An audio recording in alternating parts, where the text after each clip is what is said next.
Championship Soccer. Pele with a hard shot into the goal. A shot into the goal. Pele has scored. Best maneuvering unbelievably. Best still has it. I don't believe this goal.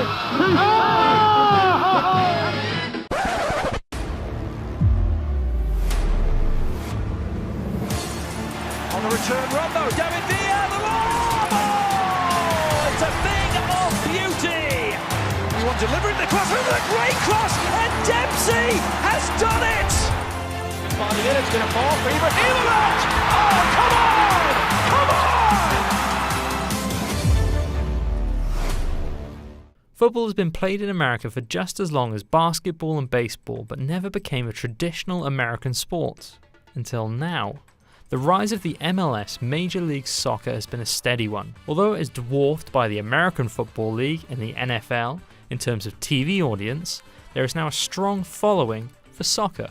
Head of communications at the MLS, Dan Courtemanche, believes this rise is a payoff from all the early attempts to bring football to America. It's due to the growth of the soccer culture that started back in the 1970s and 1980s, and now when you think about it, people who are 30 years old really don't know life without Major League Soccer because they were 6 or 7 years old when the league started, and they've just grown up with the game, and many of their parents grew up with the game and playing the game, and it just took time for us to develop that culture. Culture, something that was ever-changing in 70s America, going from the introduction of disco music, White House scandal. I shall resign the presidency effective at noon tomorrow. Innovation in film. And the greatest footballer on the planet signing for the New York Cosmos. Superstar soccer player Edson Arantes de Nascimento, better known to fans as Pele, signed a contract today with the New York Comets Cosmos. The mistake by the newsreader was a perfect example of how little football was regarded by Americans. But the arrival of Pele demanded attention. Author of Star Spangled Soccer, Gary Hopkins, says it wasn't football, it was just a show. It was sex and sizzle, and it was Studio 54, and it was New York, and it was glamour. The NESL, the old NESL, which was led by really the New York Cosmos, and the glory days of Pele and Beckenbauer, that was showbiz. And definitely was. It was showbiz, and it was high profile, and it was a league that was sort of, ahead of its time in terms of the ability of America to sustain what it was trying to do. We didn't even talk about money. I just signed the contract. I just wanted to play with the guy who I realised and always knew was the best player in the world. That was former New York Cosmos player Steve Hunt presenting at a gala honouring Pele. He expanded on his admiration for the footballing legend from his home on the Isle of Wight. He just greeted me with a big smile and a hug, and everything just went from there, He's just a nice guy. I think he came across like that to the American public, He didn't act like a superstar, He had time for people, and I think they responded to that. Hunt believes the big-name players kept the league alive. If their names weren't there, like George Best was over at LA and San Jose, and Eusebio was at Las Vegas. Without their names, the NASL would have folded far earlier. The failing of the North American Soccer League came from the Cosmos' success. No other team could compete, meaning that after its foundation in 1968, the league collapsed in 1984. Fast forward 10 years, and the 1994 World Cup saved football in America. As the United States and Colombia take the field for their second games of USA 94, the World Cup is here on TSN. The tournament to this day remains the most successful World Cup, something the country remains proud of, and as Dan Courtemanche explains, was paramount to the foundation of the MLS. Was the most successful World Cup in the history of the tournament, based on the average attendance of around 67,000 fans per game, and the revenue generated by the tournament. Even with present day, that still has the highest attendance for a World Cup. And as part of that, we pledged to FIFA that we would start a Division I professional soccer league, and Major League Soccer started in April of 1996. The World Cup showed that America could love a football that wasn't their own. After a few wobbles in their early years, the MLS hit its stride when another sporting icon joined. Ladies and gentlemen, it is my distinct pleasure and honor to introduce to Los Angeles and the world, the newest member of the LA Galaxy, Mr. David Beckham. David Beckham brought a wave of popularity to the MLS, much like Pele did for the Cosmos. But the method of bringing in big players no longer in their prime was, as it proved for the NASL, a short-term fix. To really grow the MLS, they needed young American talent. Gary Taphouse has commentated on over 100 MLS games, and he says the switch to youth has benefited the league. The average age of the designated players has gone right down. You know, it was touching 30, it's now closer to 26. So that's something that they're very, very keen to say to the clubs, look, don't just look for players who are looking for one last payday. Look for players like Sebastian Giovinco who are still at their peak and willing to sacrifice perhaps having that international career in order to make a real difference in this league. I think that retirement home label is definitely going. Chabala. Cross comes into the box. Save! Chabala's cross somehow got past Hunter Freeman. Another dangerous moment. Supplying that one was Mike Chabala.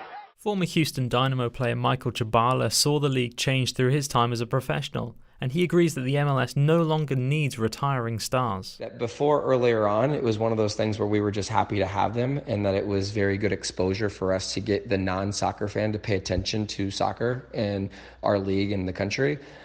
And now I believe that it's more selective. I believe that teams are way more methodical about how they're spending their money, and it's not just marketing, because teams are making money now and the attention is there. They need to win. And so if it's a player that they don't feel can actually contribute, then the money doesn't need to be spent. The MLS will always be an attraction for players, the lifestyle, the country, but Chabala believes the football is now reaching a high level that is attractive to world-class players. But I think for those players, they've always wanted to play in the States, but our league wasn't at a place where they could actually come here and have the style, have the standard, and have the contracts that would meet the type of levels that they were used to. In terms of stadium support, the MLS is one of the best supported leagues in the world. The 75,000 Atlanta United fans can produce quite an atmosphere.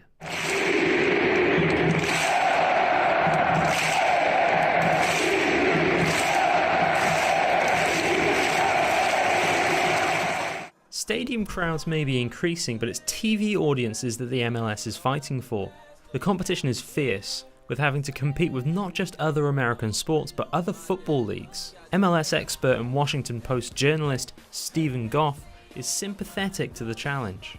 It's fractured. It's a very diverse sport. It's not one league. And this is one of the challenges for MLS, is that, not only are they competing against other sports here, but they're competing against other, soccer properties. You can watch an MLS game on a Saturday night, but at the same time, there's a Premier League match on. There's a Liga MX match on. BBC journalist Lewis Coombs feels that MLS will not surmount to the heights of other American sports or the likes of the Premier League. The world's best footballers don't play in the MLS. America's best footballers don't even play in the MLS. They play in Europe. You think about Christian Pulisic, for example. Soccer fans, they're more likely to watch the Premier League or La Liga on TV than the MLS because, quite frankly, the product quality is better. Gary Hopkins disagrees with this, saying any interest in football is good for America and good for the MLS. I strongly believe that MLS has grown on the backs and the fact that, we have our MLS fans that also do watch Champions League and do watch English Premier League and probably watch them in bigger numbers. I think that anything that continues to educate Americans into the importance of the international game, the quality of the international game, the reach of the international game is great. Is great for the sport and will trickle down and does trickle into Major League Soccer. Hopkins also recognises how far the league and sport has come in America in such a short amount of time. You have to accept where we are now as a sport compared to where we were 20 years ago, and it's infinitely stronger and infinitely more exciting and infinitely more stable. But equally, we have to realise we are still 20, 25 years into the cycle of the growth of soccer in America. And if you look at the NFL and the NBA, those leagues and sports are, in Major League Baseball, it's over 100 years old. NFL's, in their first 20 years, they weren't selling out Super Bowls, they weren't selling out games. You could walk into games almost for free. There will always be comparisons to the NFL and America's other major leagues. But Dan Quartermunch reveals that the MLS isn't too concerned with fans of other sports because of the sheer volume of football fans they now have in America. Those 80 million soccer fans, that's our audience, and not necessarily the baseball audience or the gridiron football audience. In Atlanta, Georgia, they have approximately 100,000 season ticket holders between the two clubs, right around 60,000 for gridiron football, a little over 40,000 for soccer. And of that 100,000 season ticket base, there's only 2% of that audience that owns both. It's a unique audience for soccer where we don't have to necessarily compete with traditional American sports. The figures don't lie. The MLS is on the rise and should be taken seriously. The acquisition of players like Carlos Vela and Sebastian Giovinco show quality European players are having their heads turned by the league. Those players will be in action in the summer friendlies between the MLS clubs and the touring European teams. It used to be one-sided batterings, but this year expect the gap in quality to be much smaller.